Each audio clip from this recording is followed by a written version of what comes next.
Hey everybody, welcome to another retro game night. I am the only one here today. You may know me as Damian DeCarlo. Let's get right into why I'm here. This is a specific review for a film I had just seen that relates to our podcast. I wanted to get into it by myself, even if it was just me. I will say that it is a good movie is doing something right when halfway through you suddenly realize, wait a minute, this is actually good. Not good for a video game kind of good. This was not good for a Mortal Kombat movie. This was actually genuinely good. That's right, we're covering Mortal Kombat 2. This was recently released. This is the second movie of the most recent one back in 2020. This was honestly an experience I really wanted to talk about. Before we jump in, quick disclaimer. This episode does contain full spoilers, so if you have not seen this movie, Mortal Kombat 2, I genuinely recommend seeing it first and then come back to this episode because there's a lot to talk about here. All right, let's get into it. Let's go first with expectations. Expectations going in. Going into this movie, I was genuinely excited, but very cautious. If you are a Mortal Kombat fan, you probably understand that emotion and that emotional combination very well when it comes to this franchise. Because historically, Mortal Kombat adaptations tend to exist somewhere between surprisingly fun and direct-to-DVD energy. And you know what I mean by that. But the trailers and the marketing for this movie actually gave me some confidence. There was a strong nostalgic vibe in the campaign. The posters, the music choices, the character reveals. It felt very much like they understood the fan base, and that got me quite interested. But I still went in very cautiously here. Because video game movies have hurt us before. That's right, I've been hurt, everybody. How dare they do this to me in my heart. They have hurt us emotionally, spiritually, financially. So when it comes to films based on video games, not always a really good take. First reaction, I will tell you this. When the credits rolled, my immediate reaction, and to quote what I said out loud, wow, that was way more epic than I expected. And that feeling stayed with me walking out of the theater. This movie felt very much bigger than I actually thought it would be. Of course, given the theater experience, let's go into how I saw this. Maybe this plays a factor. The environment obviously mattered as well. I saw this at the Universal Cinema AMC at City Walk, the IMAX theater, the giant one. And they say that's one of the biggest IMAX screens, of course, in the United States or California. So I know it's one of the top big ones. I try to see all the major films there just because the experience. And I know this wasn't exactly filmed in IMAX format, but it was actually tailored for IMAX experience, and it was a very well done version of it. In any case, and this crowd, I will say, was really into this movie. I mean, really into this, and I didn't expect that. I thought going into this a little bit more B-rated attitude, thinking I'm going to have just good old popcorn fun. But the theater was actually packed, hardly an empty seat. People were reacting to the fights, the reveals, the fatalities. This felt like an event more than it did a movie. And for Mortal Kombat, that's kind of surreal to say. That's not what I expected. This immediately, I will say, did not feel like a video game movie, typically, that we've seen. One of the biggest complaints I can give this particular film, this did not feel like a typical video game adaptation at all. That could be a bad thing, but also was a good thing. This genuinely felt very A-level in presentation and confidence, and more importantly, it respected the franchise, in my opinion. Not just the classic characters, but also the characters introduced in the previous film. That was really important to me. Because a lot of the franchise, they will panic and reboot emotionally every movie. And, if you know Marvel or any other of these movies, you know what I mean. They tend to reboot a lot more and pay attention carefully to the characters. and where the roots come from. Let's go into the tournament issue of Mortal Kombat 2. And quite frankly, it is a complaint of Mortal Kombat 1 from the 2020 version. Ironically, for a movie called Mortal Kombat, the actual tournament structure is still not really there. And that's something the original Mortal Kombat still did much better, in my opinion. The 1995 version, by the way, that I'm referring to here. That movie really embraced the tournament aspect.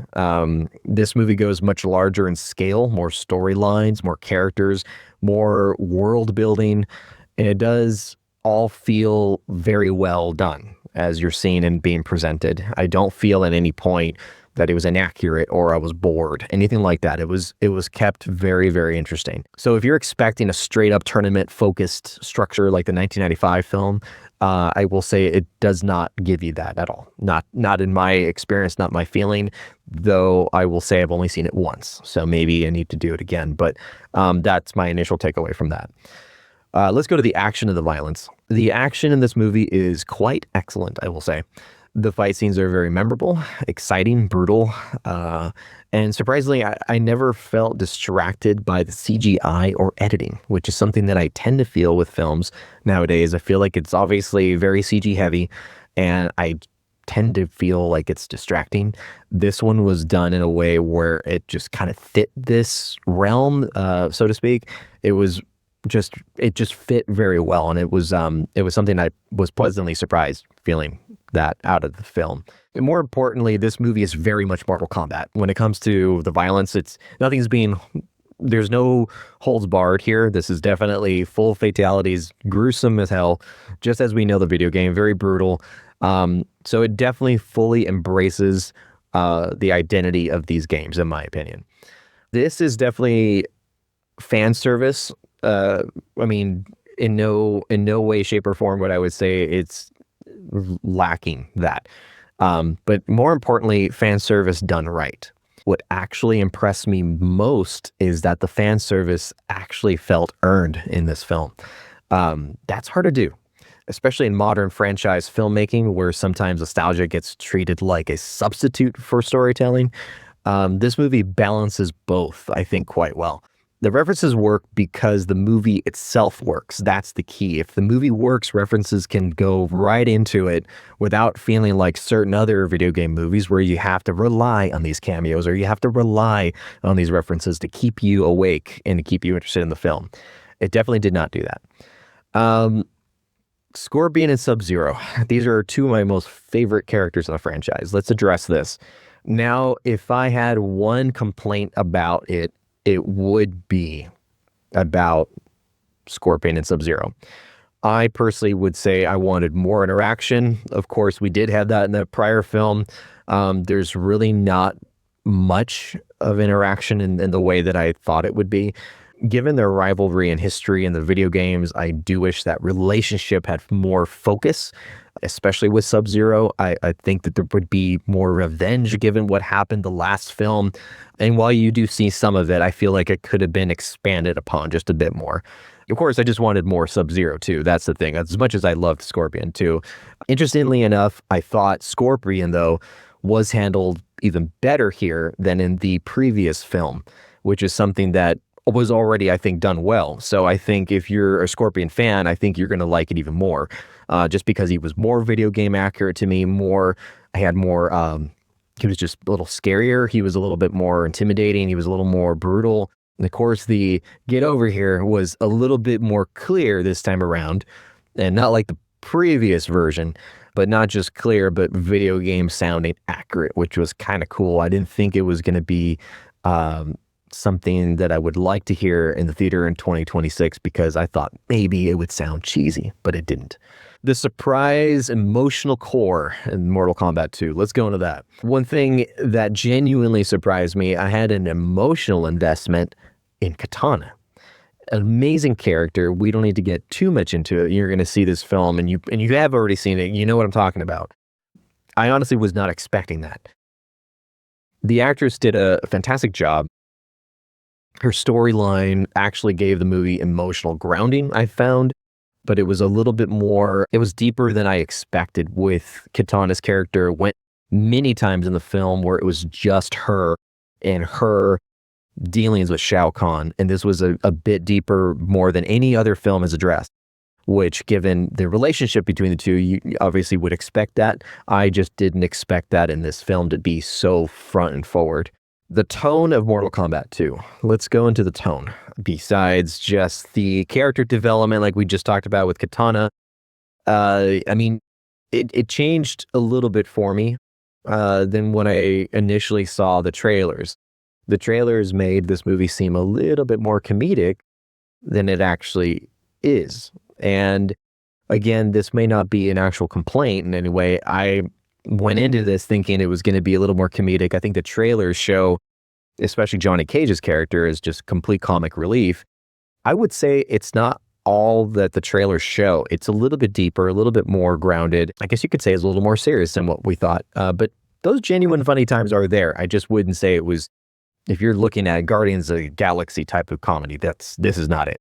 The character itself, Johnny Cage, was something that was going to be a big deal because this is a anticipated character for an anticipated movie. Let's get into character roster now that we talked a little bit about Johnny Cage. And let's talk about the rest of the characters. I would say that one thing this movie deserves credit for, it manages a huge roster, surprisingly very well.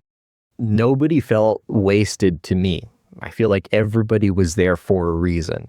I think that even putting Cole Young back in, though spoiler, obviously, he does die. I will say it was great that they put him in because it segued very nicely.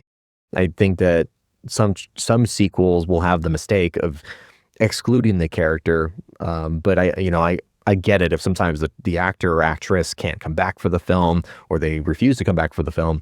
But I still think this reiterated my feeling of keep the character going, and I'm glad that they did. I think it managed really well with the big roster, and honestly, for a Mortal Kombat film, that's kind of incredible because you'd think that there'd be some filler characters, but I did not feel that way. Let's compare Mortal Kombat to the 1995 film for a second. I will say because there is a bit of nostalgic draw to Mortal Kombat 1, 1995. And I think that the original 95 movie feels very special, to say, the least. But it also felt very much a product of its era. And that was the peak of Mortal Kombat mania. I mean, culturally speaking, we had so many games already coming out, and it was for current consoles. It was brand new stuff. We had arcade machines still. We had fully coin-opt Mortal Kombats everywhere in the world. And this was just creating a very different vibe than what we know in 2026. Honestly, for a Mortal Kombat movie, that in itself is a big bar to raise. Movies were just generally different back then. Gaming culture was different back then. But I think that it understands what modern audiences want and expect. That's why I think that Mortal Kombat 2 did very well. It respected the franchise, but it respected the audience, most importantly, because this generation, you're getting the same people from 1995, but you're getting an aged, a little bit smarter, a little bit wiser, a little bit refined taste when it comes to these films. We're not going to bite the same way we did about old stuff unless it's just looking back at franchises for nostalgic stakes. Video game discussion here, I genuinely think that the movie stands above most modern video game adaptations. This is going to be how I feel about this film in regards to the gaming industry. A lot of people talk to me, especially at cons, about what I think about modern games versus the old retro games. In this case, I'm going to compare this with the original games. I would say I genuinely think this movie stands out for a video game movie above most modern video game adaptations. So I would say that, again, you have to be accurate, but you also have to attend to the audience that is present now. And more importantly than that, I think that this movie could actually help push the genre forward now in a different and better direction. Because for years, video game movies carried this unfortunate relationship with movie studios and a reputation of automatically being B-level, disregarded entertainment. But this movie does not feel embarrassed to be a video game. It very much embraces its roots, and very confidently, I would say. And because of that, I think audiences are really going to respond well to this film. So let's get into final thoughts. It's time for the final thoughts of this film, Mortal Kombat 2, 2026. If I had to summarize this movie in one sentence, it was action-packed. It was epic, far beyond what I expected, and incredibly satisfying for all Mortal Kombat fans that I've talked to, and I will say for myself. And now we arrive to the most important part of the review. As you know, is what we do when it comes to reviews, is the rating.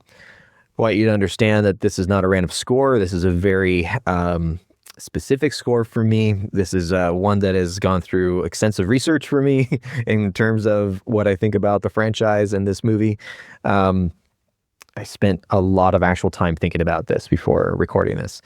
I would say my full certified, emotionally calculated, scientifically questionable rating system, out of 1 to 10, I would give Mortal Kombat 2 in 2026 a 9. That's right, kids. A 9. I give it a 9 because 9 out of 10, I would say this movie absolutely exceeded my expectations. Honestly, I didn't even care how much I spent for the ticket at this point. That's how much I was excited for this film. And I would say for Mortal Kombat fans, I mean, this is probably the movie many of you have been waiting to see for decades, and it does so well. So let me know your thoughts, guys. Let me know what you thought of Mortal Kombat 2. Hopefully this was informative. Go check out the film. It's way worth it, and check it out on IMAX if you can. It does a little bit extra. I will say that. And that's it for today's review, guys. I just need to tell you, keep calm and game on. And then I do this, and then I'm out. Good night, everybody.